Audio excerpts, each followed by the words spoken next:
Hello दोस्तों मेरा नाम शुभेंद्र रावत है and I am a founder of Dehradun institute of professional excellence. दोस्तों आप सभी का स्वागत है हमारे आज के वीडियो में। दोस्तों आज का वीडियो बहुत बेहतरीन होने वाला है और I am very sure video के अंत आते आते आप सभी वाकई में कहेंगे कि आज आपको एक बहुत इन्फॉर्मेटिव मजबूत जानकारी मैंने आप सभी के लिए लेके आया हूँ। दोस्तों बिफोर आई प्रोसीड, आप जानते हैं हमारे एक्सक्लूसिव प्रोग्राम के बारे में जिसका नाम है एलीट इंटरव्यू क्रैकिंग प्रोग्राम। दोस्तों हमारे प्रोग्राम के बारे में मैं आपसे वीडियो के अंत में बात करूंगा। तो दोस्तों आज का जो हमारा मेन टॉपिक है उस पर हम आते हैं। जी हाँ दोस्तों, थोड़ा सा हट के टॉपिक है और आज के टॉपिक में हम ये डिस्कस करेंगे कि क्या हमारा पैसा बैंक में सुरक्षित है। दोस्तों आप सभी के अकाउंट होंगे किसी ना किसी बैंक में, आप सब लोग गए होंगे कभी ना कभी बैंक में कोई ना कोई सर्विसेज अवेल करने के लिए। तो आपने अपना पैसा वहाँ पे जमा करवाया होगा बैंक में, सेविंग अकाउंट के रूप में, फिक्स डिपॉजिट के रूप में, करंट अकाउंट के रूप में और रिकरिंग डिपॉजिट के रूप में। पर क्या कभी आपने सोचा है कि अगर बैंक डूब गया, यानी बैंक अगर फेल हो गए या फिर पूरा बैंक बैंकरप्ट हो गया, दिवालिया हो गया, तो आपके पैसे का क्या होगा? क्या लगता है दोस्तों? अगर आपको लगता है कि हाँ आपका पैसा पूर्ण रूप से सुरक्षित है तो आप कमेंट सेक्शन में अभी टाइप कीजिए yes my money is safe. Video के अंत आते आते आपके सारे भ्रम टूट जाएंगे और आपको थोड़ी सी आई वुड से बेहतरीन जानकारी मिलेगी। दोस्तों ये जो बैंकिंग सिस्टम है ये पूरी दुनिया में एक तरीके से ही काम करता है, चाहे भारत हो, चाहे रशिया हो, चाहे चाइना हो, चाहे अमेरिका हो, चाहे यूरोप हो, चाहे ऑस्ट्रेलिया हो। जितने भी कॉन्टिनेंट्स हैं, जितने भी देश हैं, हर जगह ये बैंकिंग सिस्टम सिमिलर पैटर्न्स पे काम करता है। अब दोस्तों बैंकिंग सिस्टम किसी भी अर्थव्यवस्था का मेन स्तंभ होता है।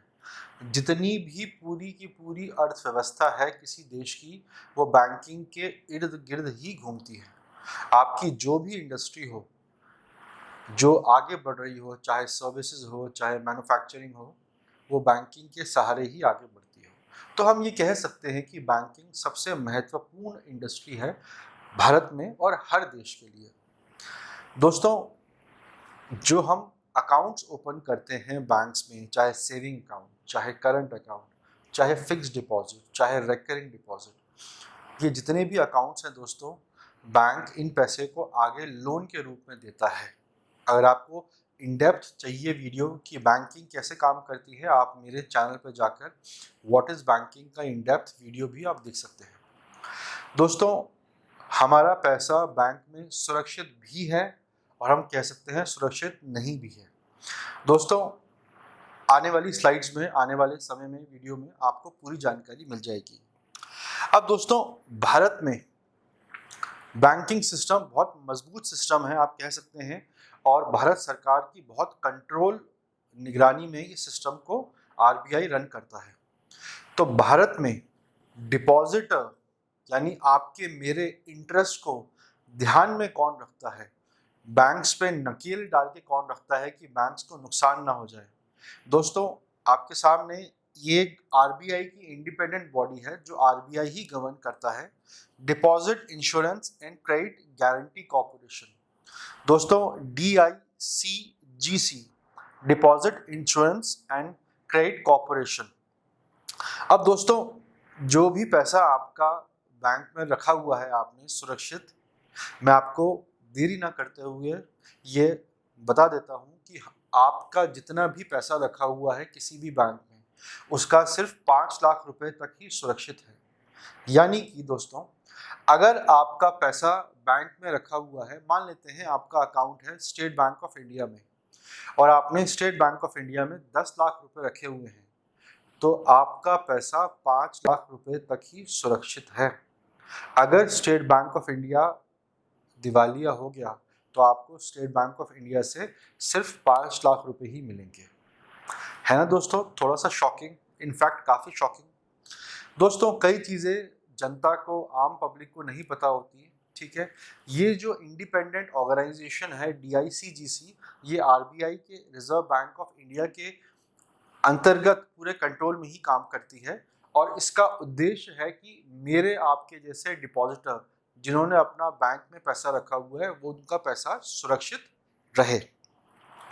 अब देखिए दोस्तों, बैंकिंग सिस्टम एक ऐसा सिस्टम है जिसमें बैंक वाले डायरेक्टली पैसे से डील करते हैं।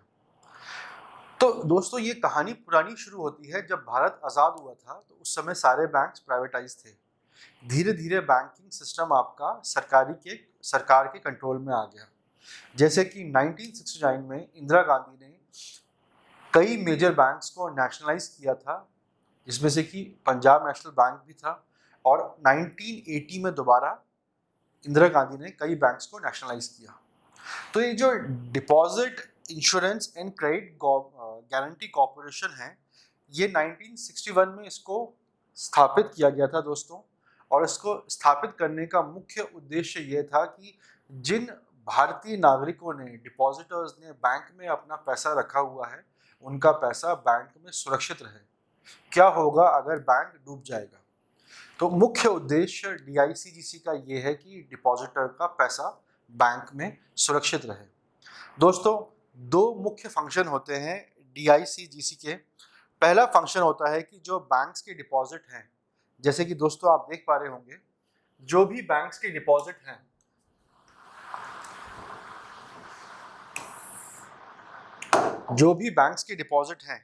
वो डिपॉजिट बैंक के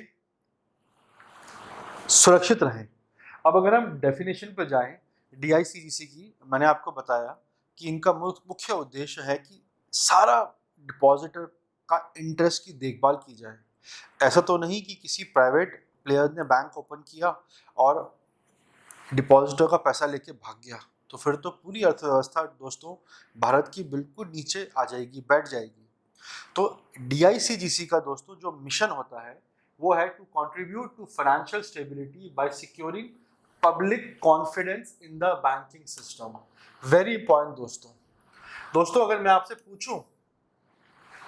आपसे पूछूं कि आप अपना पैसा बैंक में क्यों रखते हो, तो आप मुझे इमीडिएटली जवाब देंगे कि सर, हम अपना पैसा बैंक में इसलिए रखते हैं ताकि हमारा पैसा सुरक्षित रहे। क्योंकि आपको पता है घर में शायद खर्चा हो जाएगा, शायद चोरी हो सकती है, डकैती हो सकती है, पर बैंक में आपका पैसा सेफ रहेगा। तो दोस्तों, मुख्य मिशन है, उद्देश्य कहिए, विजन कहिए, कि जो इन्वेस्टर्स हैं मेरे आपके जैसे, उनका विश्वास बैंकिंग सिस्टम से ना हिले। दोस्तों, अभी आपने 5 साल पहले एक न्यूज़ देखी होगी, 4 से 5 साल पहले, येस बैंक क्राइसिस की, जिसमें कि येस बैंक के पास लोगों के पैसे चुकाने के, जिन लोगों ने वहाँ पे अपने पैसे जमा किए थे डिपॉजिट्स के रूप में, उनको पैसा देने का भी पैसा नहीं था येस बैंक के पास। तो इमीडिएटली RBI ने वहाँ का कंट्रोल ले लिया था। तो दोस्तों, DICGC का, जैसे हमने बताया, मुख्य उद्देश्य होता है कि बैंकिंग सिस्टम में डिपॉजिटर का फेथ बना रहे और उनके जो डिपॉजिट्स हैं वो पूर्ण रूप से सुरक्षित रहें। अब दोस्तों, जो मैंने आपको 5 लाख रुपए का बात कही थी, दोस्तों आपका जितना भी पैसा रखा हुआ है बैंक में, उसका सिर्फ 5 लाख रुपए ही सुरक्षित है। क्या मतलब हुआ इसका? इसका मतलब दोस्तों ये होता है कि अगर मेरा HDFC बैंक में 20 लाख रुपए मैंने रखे हुए हैं किसी भी फॉर्म में, चाहे सेविंग अकाउंट, चाहे FD, चाहे RD, चाहे करंट अकाउंट, अगर HDFC बैंक बैंकक्रप्ट होता है, शट डाउन होता है, तो मुझे 5 लाख रुपए ही मिलेंगे, 15 लाख रुपए मुझे नहीं मिलेंगे। दोस्तों, इसका रीज़न ये है कि जितने भी बैंक में डिपॉजिट्स होते हैं आपके मेरे, वो सब इंश्योर्ड होते हैं, और वो इंश्योरेंस कौन देखता है? DICGC। अब देखिए दोस्तों, बैंक्स तो ऐसे फेल होते नहीं हैं, और अगर बैंक्स फेल भी होते हैं तो इमीडिएटली RBI और भारत सरकार उसके बचाव में आ जाती है, ताकि जो डिपॉजिटर हैं उनका फेथ ना हिले। पर आज की डेट में भी दोस्तों, आपका पैसा आपके बैंक में सिर्फ 5 लाख रुपए तक ही सुरक्षित है। आपके बैंक में अगर 50,000 रुपये रखे हुए हैं और अगर बैंक होता है बैंकक्रप्ट, तो आपको 50,000 मिलेंगे। ये जो 5 लाख की लिमिट है दोस्तों, ये अपर लिमिट है, ठीक है। 5 लाख से ऊपर आपने कुछ भी रखा हुआ है अपने बैंक के खातों में तो वो पैसा आपको नहीं मिलेगा। दोस्तों गौर करने वाली बात यह है कि ये लिमिट 2019 तक थी सिर्फ 1 लाख रुपए। जी हाँ दोस्तों, 2019 में जब मोदी सरकार दोबारा चुन के आई थी तो ये लिमिट को हमारे फाइनेंस मिनिस्टर ने दोबारा रिवाइज किया था 1 लाख से 5 लाख। तो 2019 से पहले ये जो लिमिट थी ये 1 लाख रुपए थी। फिलहाल ये लिमिट चल रही है 5 लाख रुपए की। अब देखिए दोस्तों, इसका उद्देश्य क्या है। अब बैंक, बहुत सारे बैंक हैं भारत में, सरकारी बैंक हैं, प्राइवेट बैंक हैं, स्मॉल फाइनेंस बैंक हैं, कोऑपरेटिव बैंक हैं और रीजनल रूरल बैंक्स हैं। तो जितने भी बैंक्स हैं ये, इनके पास जितने भी खाते हैं, सेविंग, करंट, एफडी आदि, ये सारे डिपॉजिट इंश्योर्ड होते हैं। यस दोस्तों, ये जो पैसा आपने रखा हुआ है बैंक में ये इंश्योर्ड होता है और इसका प्रीमियम बैंक पे करता है, ताकि अगर कभी कुछ मिसहैपनिंग होती है तो कंज्यूमर, इन्वेस्टर्स, डिपॉजिटर, आपके जैसे, मेरे जैसे लोगों का जो पैसा बैंक में रखा हुआ हो वो 5 लाख रुपए तक सुरक्षित हो। अब दोस्तों आपके मन में सवाल आएगा कि सर ये 5 लाख रुपए तक ही क्यों है? ये पैसा जितना हमने रखा हुआ है उतना क्यों नहीं है? देखिए, इसका मुख्य उद्देश्य ये है कि किसी भी बैंक को डूबने से बचाना। हालांकि पिछले 30-50 सालों में ऐसा कोई भी बैंक नहीं है जो डूब गया हो और जिसमें डिपॉजिटर के पैसे चले गए हों, खराब हो गए हों, डूब गए हों पैसे। यस बैंक का जब केस हुआ था दोस्तों, तो उस सिनेरियो में जैसे ही ये न्यूज़ मार्केट में आई, आरबीआई पहले ही इंटरवीन कर चुका था डीआईसी-जीसी के माध्यम से और आनन फानन में बाकी बैंक से पैसा लिया गया, पैसा पंप किया गया यस बैंक के पास, ताकि डिपॉजिटर का यस बैंक में और पूरी भारतीय बैंकिंग व्यवस्था में विश्वास ना टूटे। तो 5 लाख तक का ये मिनिमम अमाउंट इंश्योर्ड है। एक तरीका क्या है इसमें दोस्तों, अगर आप चाहते हैं कि आपका पैसा पूर्ण रूप से सिक्योर रहे तो आपको अपने बैंक अकाउंट में कभी भी एक बैंक में 5 लाख से ऊपर का पैसा नहीं रखना चाहिए। आप रखिए 5 लाख रुपए तक एसबीआई में, एचडीएफसी बैंक में, 20-25 बैंक हैं सरकारी प्राइवेट बैंक मिला के, तो आप हर बैंक में अपना पैसा रख सकते हो। हालांकि दोस्तों भारत की अर्थव्यवस्था बहुत मजबूत है और भारत का जो बैंकिंग सिस्टम है वो बहुत मजबूत है। बहुत मजबूती से आरबीआई कार्रवाई करता है और ये आरबीआई ध्यान रखता है डीआईसी जैसी अपनी सब्सिडरी के माध्यम से कि बैंक्स की क्या चल रही है वर्किंग कैपिटल, उनके पास डिपॉजिट्स कितने हैं, उनके लोन्स कितने हैं। राइट दोस्तों, तो फिलहाल आपका मेरा पैसा बैंक में सिर्फ 5 लाख रुपए तक ही सुरक्षित है। चलिए दोस्तों हम आगे बढ़ते हैं। अब दोस्तों डीआईसी-जीसी का तो हमने फुल फॉर्म समझ लिया, डेफिनेशन, उसका कंसेप्ट समझ लिया। डिपॉजिट इंश्योरेंस हर डिपॉजिट को कवर करती है। अगर एसबीआई में मान लेते हैं 100 करोड़ खाते हैं तो 100 करोड़ उन कस्टमर्स का पैसा इंश्योर्ड है और उसका प्रीमियम एसबीआई पे करता है। दोस्तों एसबीआई भारत का सबसे बड़ा बैंक है और सबसे ज़्यादा कस्टमर्स एसबीआई के पास हैं, सबसे ज़्यादा नंबर ऑफ ब्रांचेस एसबीआई की हैं। तो अगर हम मान लेते हैं कि एसबीआई के पास 25 करोड़ खाते हैं, समझाने के माध्यम से दोस्तों, तो 25 करोड़ उन कस्टमर्स का जो खाते हैं वो सिक्योर है, उनको प्रीमियम पे करता है एसबीआई डीआईसी-जीसी के माध्यम से, ताकि 5 लाख रुपए तक का हर व्यक्ति का पैसा बैंक में सिक्योर रहे। उद्देश्य इसका क्या है? उद्देश्य इसका यह है दोस्तों कि जो भारत का नागरिक है, भारत का डिपॉजिटर है, जो अपने हार्ड अर्न मनी, खून पसीने की कमाई को जमा करता है बैंक में सेविंग के रूप में और अपने भविष्य को समृद्ध, सिक्योर करने की कोशिश करता है, उसका विश्वास भारत के बैंकिंग सिस्टम से ना टूटे। और कभी अगर मिसहैपनिंग हो भी जाती है तो आरबीआई बैठा है, भारत सरकार बैठी है और तभी 5 लाख रुपए तक का पैसा बैंक ने, सरकार ने आपका सिक्योर करा हुआ है। अब दोस्तों, क्या इसके अलावा सेफ्टी कंपोनेंट्स हो सकते हैं कि जिसमें कि आपका पैसा, मेरा पैसा सिक्योर रहे? आसान भाषा में मतलब कि आरबीआई और क्या पैरामीटर्स यूज कर सकता है ताकि आपका मेरा पैसा सिक्योर रहे? आइए दोस्तों वो जानते हैं।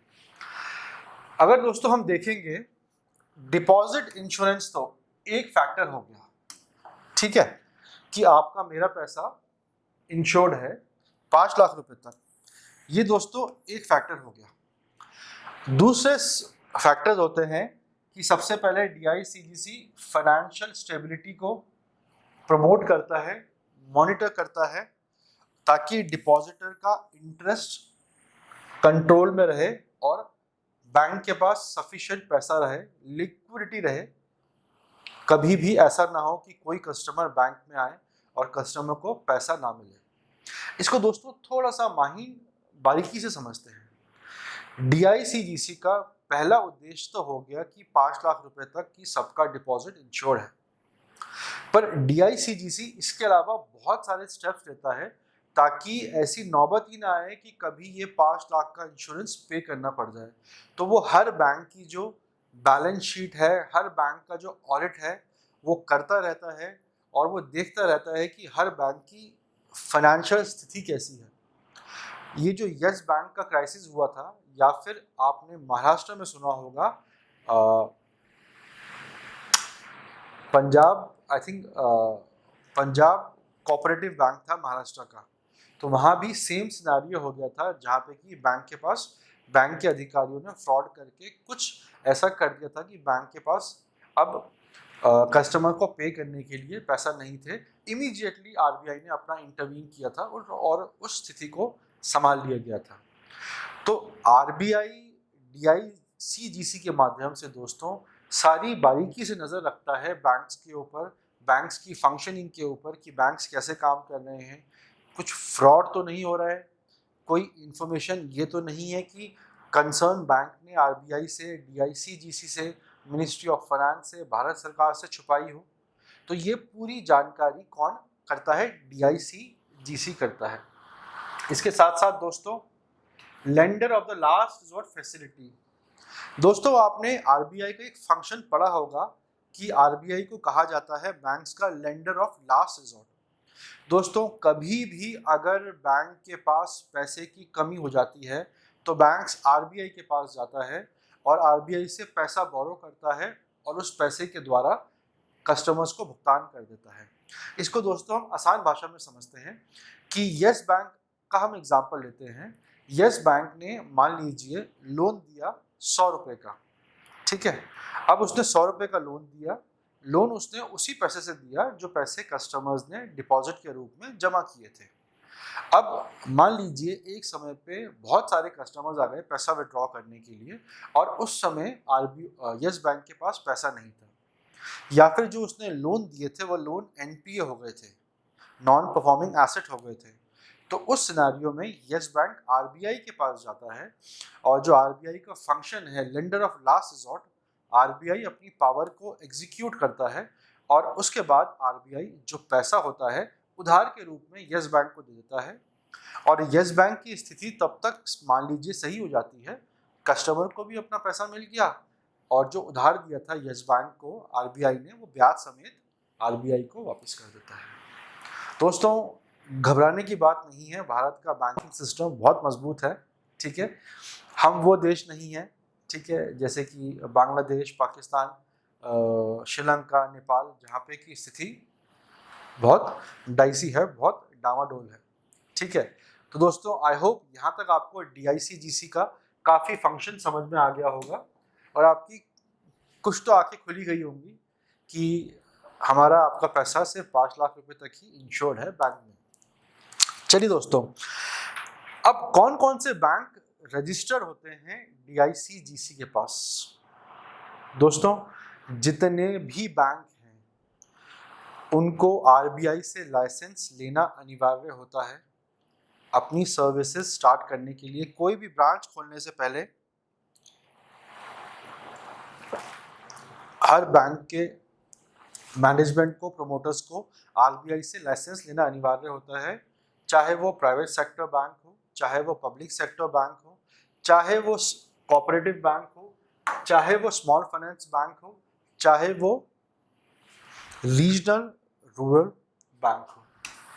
अब दोस्तों, डिपॉजिट इंश्योरेंस सभी बैंक के लिए कंपलसरी है। ऐसा कोई बैंक नहीं है, वो ये नहीं कह सकता कोई भी बैंक कि भाई आरबीआई, डीआईसीजीसी हमें इंश्योरेंस नहीं चाहिए। मैंडेटरी है। आपको अगर लाइसेंस चाहिए तो आपको हर अकाउंट को, डिपॉजिट को इंश्योर करना पड़ेगा, आपको एग्रीमेंट साइन करना होता है आरबीआई के साथ। तो दोस्तों, अच्छी बात यह है कि सारे बैंक्स मजबूर हैं आरबीआई की गाइडलाइंस को मानने के लिए, और सारे बैंक्स को डीआईसीजीसी की गाइडलाइंस को मानना ही होता है। इसलिए चाहे सरकारी बैंक हो, चाहे प्राइवेट बैंक हो, चाहे स्मॉल फाइनेंस बैंक हो, चाहे आरआरबी हो, चाहे कोऑपरेटिव बैंक हो, हर जगह डिपॉजिट इंश्योरेंस से आपका हमारा पैसा कवर्ड है 5 लाख रुपए तक। ठीक है दोस्तों, अब सवाल उठता है कि जो डीआईसीजीसी है इसके पास पैसा कहाँ से आता है। देखिए दोस्तों, डीआईसीजीसी एक आरबीआई की बॉडी है, यानी आप कह सकते हो डीआईसीजीसी आरबीआई का ही एक भाग है, आरबीआई ही है। जो प्रीमियम बैंक्स पे करते हैं डीआईसीजीसी को, वो भी उसकी इनकम होती है।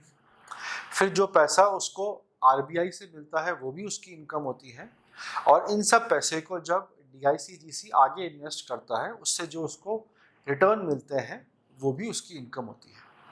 ठीक है, देखिए, जितने भी अधिकारी होते हैं डीआईसीजीसी के, वो सब रिजर्व बैंक ऑफ इंडिया के ही अधिकारी होते हैं, वहाँ से वो डेप्यूटेशन पे जाते हैं। आप कह सकते हैं कि अगर हम दोस्तों आपको समझाने के लिए एक और एग्जांपल लें, ये आपका हो गया आरबीआई, इसकी एक बॉडी हो गई डीआईसीजीसी। तो आरबीआई के जो सारे अधिकारी होते हैं वो ही डीआईसीजीसी के पद पे विराजमान होते हैं, यानी कि आरबीआई ही चलाता है डीआईसीजीसी को। तो दोस्तों, हमने डिटेल में कवर कर लिया कि हर बैंक को डिपॉजिट इंश्योरेंस कराना अनिवार्य है, हर बैंक को डीआईसीजीसी के अनुरूप इंश्योरेंस कराना अनिवार्य है, और डीआईसीजीसी का जो फंड होता है वो उसके अपने सोर्सेज होते हैं, बैंक से जो प्रीमियम्स आते हैं और जो आरबीआई से उसको पैसा मिलता है वो होते हैं।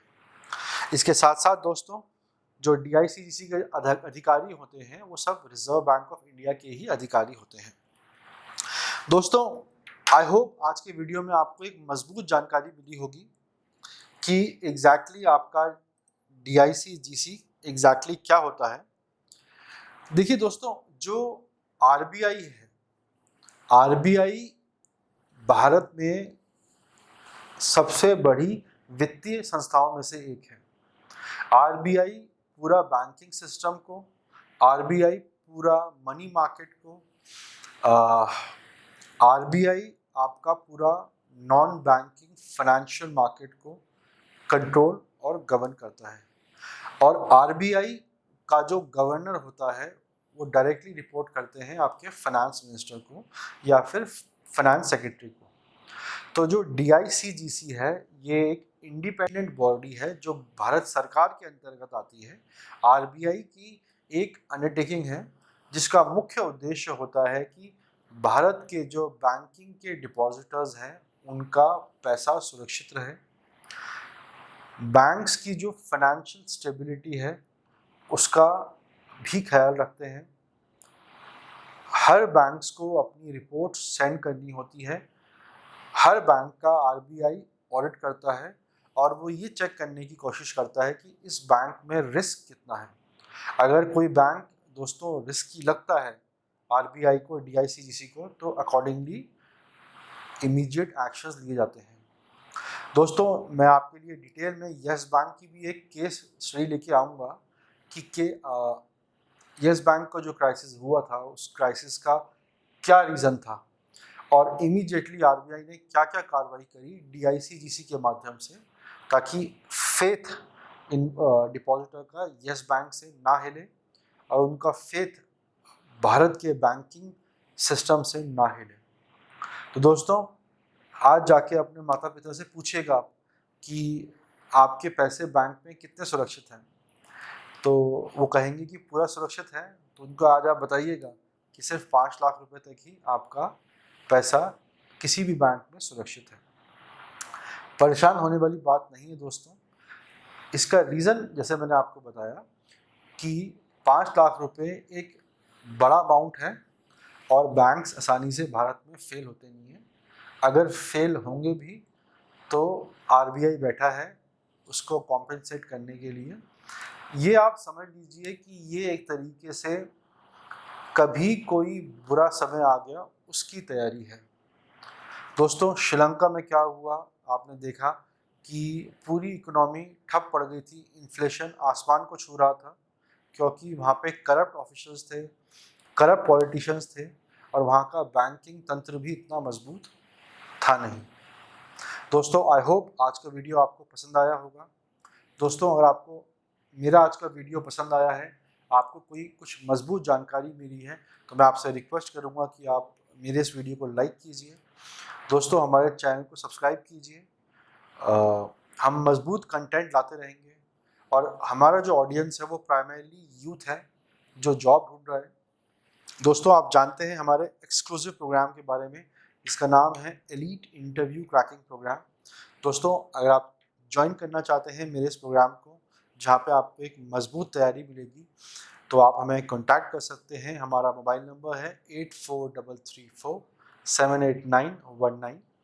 हमारी ईमेल आईडी है info@dipeindia.com। आप अगर हमें कॉल करेंगे, ये हमारा व्हाट्सएप नंबर भी है, तो आप हमें अपना रिज्यूमे व्हाट्सएप कीजिएगा या फिर आप हमें अपना रिज्यूमे ईमेल भी कर सकते हैं। मुझे आपकी प्रोफाइल देखनी होगी दोस्तों कि आपकी क्वालिफ़िकेशन क्या है और फिर हमारी टीम आपको कॉल करेगी। दोस्तों, आप सभी ने मुझे इतना समय दिया, मेरे इस वीडियो को इतने विवेक के साथ देखा, मैं आप सभी को बहुत बहुत धन्यवाद देना चाहता हूँ। I wish you all the very best दोस्तों। जय हिंद।